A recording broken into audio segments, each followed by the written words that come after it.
இந்துக்களின் புனித நூல் பகவத்கீதை கூறும் முக்கியமான 15 வாழ்க்கை தத்துவங்களை இந்த பதிவில் பார்க்கலாம். முதல் தத்துவம், அதிகம் பேசாதவனை உலகம் அதிகம் விரும்புகிறது, அளந்து பேசுபவனை மதிக்கிறது, அதிகம் செயல்படுபவனையே கைகூப்பி வணங்குகிறது. இரண்டாவது தத்துவம், நம்முடன் வாழ்வோரை புரிந்து கொள்வதற்கு முதலில் நம்மை நாம் புரிந்து கொள்ள வேண்டும். மூன்றாவது தத்துவம், நம்பிக்கை குறையும் போது ஒவ்வொரு மனிதனும் நெறியற்ற கொள்கையை மேற்கொள்கிறான். நான்காவது தத்துவம், சலித்துக் கொள்பவன் ஒவ்வொரு வாய்ப்பிலும் உள்ள ஆபத்தை பார்க்கிறான், ஆனால் சாதிப்பவன் ஒவ்வொரு ஆபத்திலும் உள்ள வாய்ப்பினை பார்க்கிறான். ஐந்தாவது தத்துவம், மகிழ்ச்சி என்ற உணர்ச்சி மட்டும் இல்லாவிட்டால் வாழ்க்கை என்பது சுமக்க முடியாத பெரிய சுமையாக இருக்கும். ஆறாவது தத்துவம், சிக்கனம் என்பது ஒருவன் பணத்தை எவ்வளவு குறைவாக செலவு செய்கிறான் என்பதை பொறுத்து அல்ல, அதை அவன் எவ்வளவு உபயோகமாக செலவு செய்கிறான் என்பதே ஆகும்.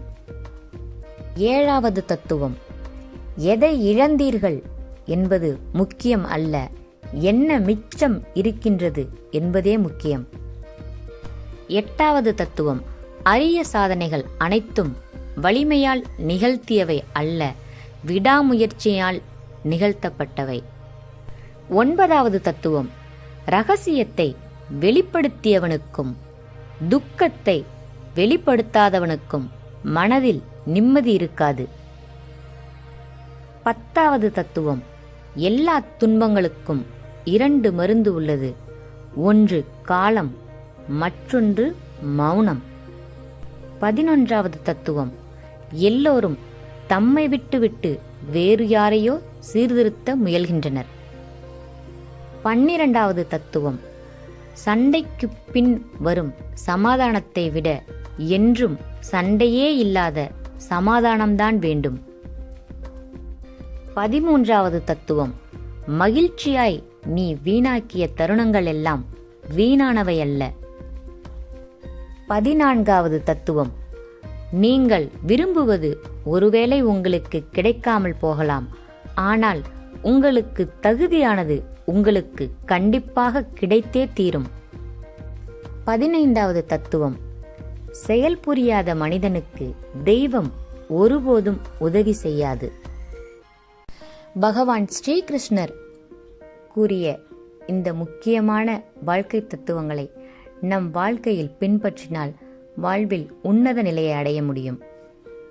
அதோடு கீதை கூறும் மகா மந்திரமான ஹரே கிருஷ்ண கிருஷ்ண கிருஷ்ண ஹரே ஹரே, ஹரே ராம ராம ராம ஹரே ஹரே, இந்த மகா மந்திரத்தை தினமும் உச்சரிப்பதால் நாம் நம்முடைய பாவங்களை சுத்தமாக்கி இறைநிலையை அடைந்து பிரம்மஜோதியோடு இணையலாம்.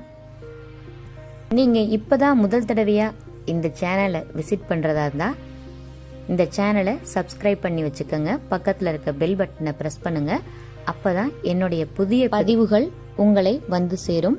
நன்றி, வணக்கம், வாழ்க வளமுடன், வாழ்க வையகம்.